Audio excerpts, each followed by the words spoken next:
So basically, I want to just start by asking a couple questions about like the vaccines that we currently have available.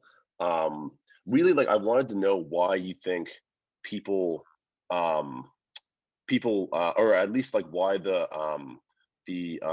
medical community, especially in certain governments, were so hesitant about the AstraZeneca and Johnson vaccines, like as they relate to the clots that people were having.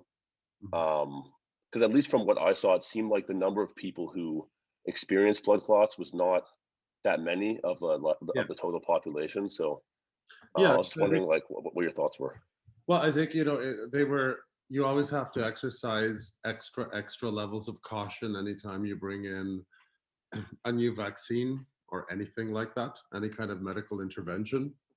And so it's only natural that when you go from basically when you start from, especially a new vaccine, this is something we didn't have a vaccine, so it had to go very quickly through the phase one, two, three clinical trials to get approval.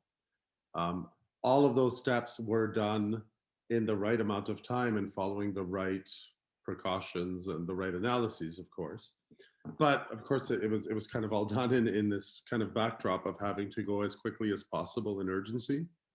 And so, no matter what, when you get to a phase three trial, which usually involves around 30,000 people or tens of thousands, the next step is that you make it available to the general population, and then it goes into potentially millions, and only then do you actually see any kind of adverse or side effects or any kind of effects that can occur in the more rare instances where you're really talking about one in a million case chances.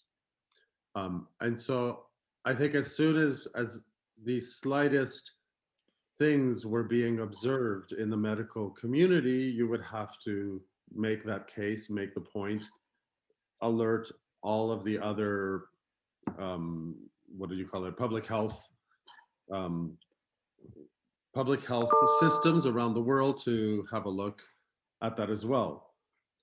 And so I think it's in that kind of ultra cautious backdrop that these were first being noticed.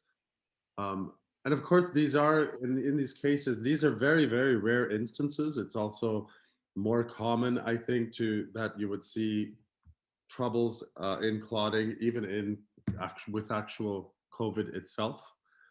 On the other hand, they were Right. Yeah. occurring in healthy young individuals where you normally don't see it, and it wasn't the standard type of clot. So I think there was reason for bringing this up, and it seemed to be occurring, or seems to be occurring within the context of these kinds of vaccines. So I think it's only Yeah. fair that all of this is being looked at and has to be looked at. Now it's hard then to make to relativize that and have people understand that this is still super rare compared to the risk of getting COVID and what might happen if you get COVID, which is much Uh-huh. worse in most cases.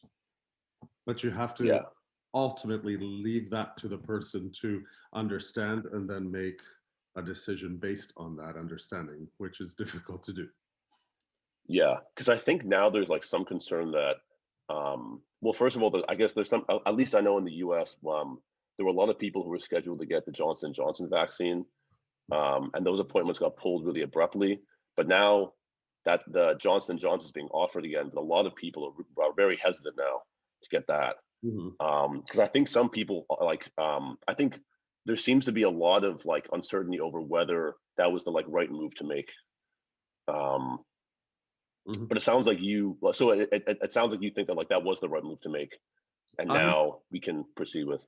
Yeah, I mean, I think it always comes down to weighing the benefits and costs and the risks and all that. And I think even with every different virologist or medical professional you speak to, they will also have a different opinion.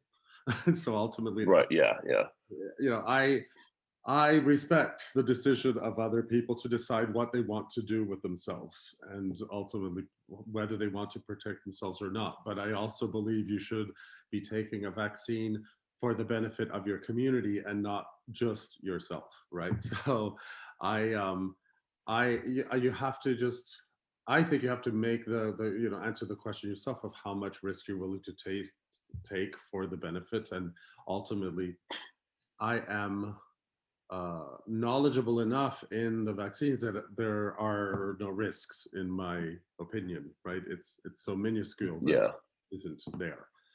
I think that the yes, I think that at that time they had to slow down or halt the the vaccination program because we have been going as fast as possible to get vaccines out of urgency. And so even though halting it, it turns out the risk wasn't as great.